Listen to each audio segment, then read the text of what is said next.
আল্লাহ রাব্বুল আলামিনের সঙ্গে কথা বলার জন্য একটি বনের রাস্তা ধরে তুর পাহাড়ের দিকে যাচ্ছিলেন। পথিমধ্যে তিনি দেখতে পেলেন একটি হরিণ রাস্তার মধ্যে দাঁড়িয়ে আছে। আল্লাহর নবী হযরত মুসা আলাইহিস সালাম ভাবলেন, হরিণটি হয়তো আমাকে দেখেনি, তাই রাস্তায় দাঁড়িয়ে রয়েছে। এ কারণে হরিণটিকে তাড়িয়ে দিয়ে তিনি সামনে অগ্রসর হওয়ার চেষ্টা করলেন। হযরত মুসা আলাইহিস সালামের তাড়া সত্ত্বেও হরিণটি রাস্তা ছাড়ল না। এতে তিনি কিছুটা বিরক্ত বোধ করলেন। সঙ্গে সঙ্গে আল্লাহ রাব্বুল আলামিন হরিণের জবান খুলে দিলেন। হরিণটি হযরত মুসা আলাইহিস সালামকে ডেকে বলল, হে আল্লাহর নবী মুসা, আপনি কেন আমাকে তাড়িয়ে দিচ্ছেন? আমি কি দোষ করলাম? আমি তো আপনার কাছে একটি অভিযোগ নিয়ে এসেছি। আল্লাহর নবী হযরত মুসা আলাইহিস সালাম বললেন, বলো হে হরিণ, কি অভিযোগ তোমার? হরিণটি বলল, হে আল্লাহর নবী, আজ দীর্ঘদিন যাবৎ বৃষ্টি হচ্ছে না। বৃষ্টির অভাবে বনের গাছপালা শুকিয়ে পাতা ঝরে পড়ছে, নতুন ঘাস জন্মাচ্ছে না।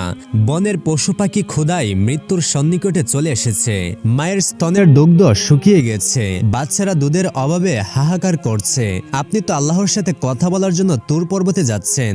দয়া করে আপনি আল্লাহ রাব্বুল আলামিনের কাছ থেকে জেনে নেবেন কবে তিনি রহমতের বৃষ্টি বর্ষণ করবেন। অতঃপর হযরত মুসা আলাইহিস সালাম তুর পাহাড়ে গিয়ে হরিণের আরজি আল্লাহর কাছে পেশ করার ওয়াদা করে সামনে চললেন।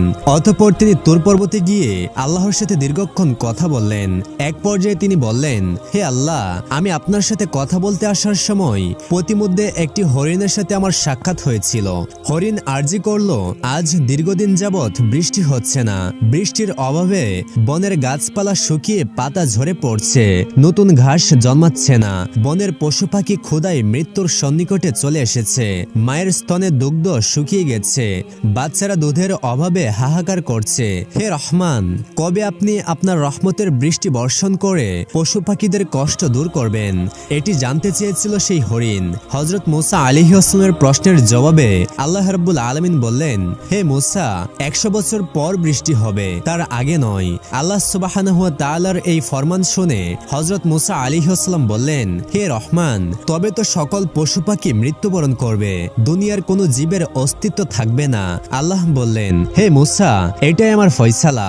এটা শুনে হযরত মুসা আলাইহিস সালাম আর কিছুই বললেন না। তিনি মর্মাহত হয়ে ফিরে আসতে লাগলেন আর মনে মনে দোয়া করতে লাগলেন যেন হরিণের সাথে তার সাক্ষাৎ না হয়। কিন্তু সেই হরিণ ঠিকই হযরত মুসা আলাইহিস সালামের সামনে এসে হাজির হলো। মুসা আলাইহিস সালাম হরিণকে দেখে কিছুই বললেন না, কিন্তু হরিণটি বলল, হে আল্লাহর নবী, কি ব্যাপার? আপনার মুখ বেজার কেন? দয়া করে বলুন, আমার আরজি কি আল্লাহর কাছে পেশ করেছিলেন?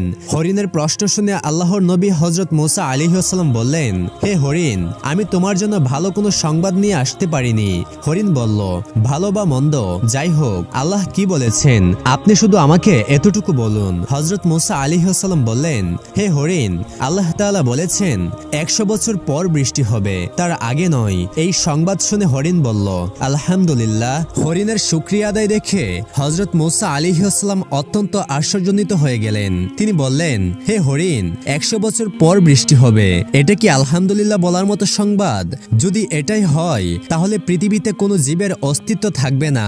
এটা তো অত্যন্ত চিন্তার বিষয়। হরিণটি বলল, হে আল্লাহর নবী মুসা, সৃষ্টি জগতের প্রতি আপনার যা দয়া, তার চাইতে লক্ষ কোটি গুণ বেশি দয়া আল্লাহ রাব্বুল আলামিনের। সেই দয়ালু আল্লাহ যদি 100 বছর পর বৃষ্টি বর্ষণ করা তার সৃষ্টিজীবের জন্য শ্রেয় মনে করেন, তবে তার এই সিদ্ধান্তে আমি সন্তুষ্ট। আমি ভালো করেই জানি আল্লাহ যা করেন সৃষ্টির মঙ্গলের জন্যই করেন। এই বলে বনের হরিণ বনে চলে গেল আর হযরত মুসা আলাইহিস সালাম বাড়ির দিকে রওনা করলেন। কিন্তু আল্লাহর কি মহিমা, হযরত মুসা আলাইহিস সালাম তার